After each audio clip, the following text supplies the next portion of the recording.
లెక్క డబ్బుల కోసం. మరి ఆయన కాలంలో అట్లా కాదు, జ్ఞానం కోసం. ఇంకో రాష్ట్రపతి ఉన్నాడు అబ్దుల్ కలాం గారు, ఆయన గురించి అందరికీ తెలిసిందే మీకు. మరి ఆయన చదువుకునేటప్పుడే వాళ్ళ టీచర్ని అడిగాడు, నేను కూడా పక్షిలాగా ఆకాశంలో ఎగరాలంటే ఎలా అని అడిగాడు. ఇప్పుడు వాళ్ళ గురువు గారు చెప్పారు, నాయన నువ్వు పక్షిలాగా ఆకాశంలో ఎగరాలి అంటే చెన్నైలో ఏరోనాటికల్ ఇంజనీరింగ్ చేయాలి, అది చాలా కష్టం. అది చేసినట్లయితే నీవు విమానాల్లో విహరిస్తావని చెప్పాడు. అంటే వెంటనే వెళ్ళాడు, ఏరోనాటికల్ ఇంజనీరింగ్ చేశాడు అబ్దుల్ కలాం గారు. చివరికి రాష్ట్రపతి అయ్యాడు. రాష్ట్రపతి అయిన తర్వాత చూడండి, అది గురువు దిన అంటే. రాష్ట్రపతి అయిన తర్వాత వాళ్ళ గురువు ఎక్కడో చెన్నైలో మారుమూల ప్రాంతంలో ఉన్నాడు. ఆయన చిన్న చిన్న ఇరుగు గొంతులలో ఆయన దగ్గరికి వెళ్ళాడు. చిన్న పూరిలో ఉన్నాడు ఆయన అన్నమాట. పాపం వృద్ధుడు, 90 సంవత్సరాల వృద్ధుడు. అప్పుడు రాష్ట్రపతి అయ్యాడు ఆయన అబ్దుల్ కలాం గారు. ఆ గుడిసె ముందు కొన్ని వందల కార్లు ఆగాయి. ఆ ఊర్లో ఉండే వాళ్ళందరూ చెప్పారు, మీకోసం ఎవరో వచ్చారయ్యా అని. చూస్తే ఆయన కళ్ళ నీళ్ళు పెట్టాడు అన్నమాట. గురువు గారు దయవల్ల ఈరోజు రాష్ట్రపతిని అయ్యాను అని అన్నారు. కాబట్టి పిల్లలారా, మీకు చదువు కావాలి అనుకుంటే సుఖాన్ని మానుకో. సుఖాన్ని గురించి ఆలోచించట్లయితే చదువు గురించి ఆలోచించేవారు.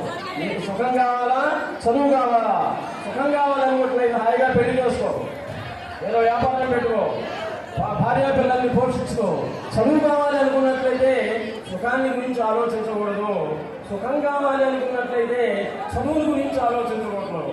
ఈరోజు మా అన్నదాతలు మా సీతయ్య హాస్టల్ మా పిల్లలు పాపం వాళ్ళలో ఒక నీతి ఉందని మెచ్చుకోవచ్చు అందరూ కూడా. మా హాస్టల్ పిల్లలలో ఒక నీతి ఉంది.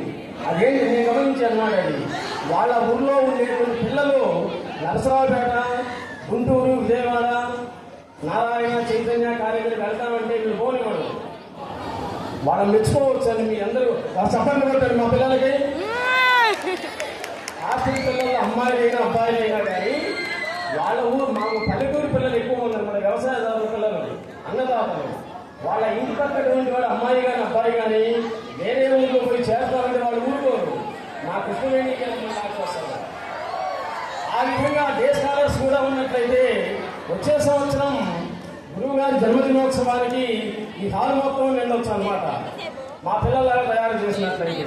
అందుకే కృష్ణవేణి విద్యార్థులారా, బీసీ గిరిని పువ్వులారా, 16 ఏళ్ల పిల్లల్లారా, పదండి మోడు పదండి పోదాం పైకి. ఫస్ట్ ర్యాంకు సాధించుటకై, స్టేట్ ర్యాంకు సాధించుటకై, టౌన్ ఫస్ట్ సాధించుటకై పదండి ముందుకు పదండి పోదాం పైకి. పైకి అంటే మీరంగా పైకి కాదు, స్టెప్. కాబట్టి ప్రతి సంవత్సరం కూడా కృష్ణవేణి పిల్లలు అంటే కల్చరల్ ప్రోగ్రామ్స్ లో నెంబర్ ఫస్టే చూసాగా ఇప్పుడు. అలాగే చదువులో కూడా నెంబర్ ఫస్టే వాళ్ళు. ప్రతి సంవత్సరం కూడా కృష్ణవేణి కాలేజీ మాత్రమే టౌన్ ఫస్ట్ లో అన్ని గ్రూపుల్లో వస్తుంది. ఈ సంవత్సరం కూడా తప్పనిసరిగా అన్ని గ్రూపుల్లో MPC town first, state first Krishnaveni, BiPC state first Krishnaveni, CEC state first Krishnaveni. అన్ని గ్రూపుల్లో కూడా స్టేట్ ఫస్ట్ వస్తుంది తప్పనిసరిగా. కారణం ఏంటి? ఇద్దరు. నీవు టౌన్ ఫస్ట్ రావడానికి కారణం ఇద్దరు. ఎవరు? వాడి చోటు అలిగారా మాస్టర్ అని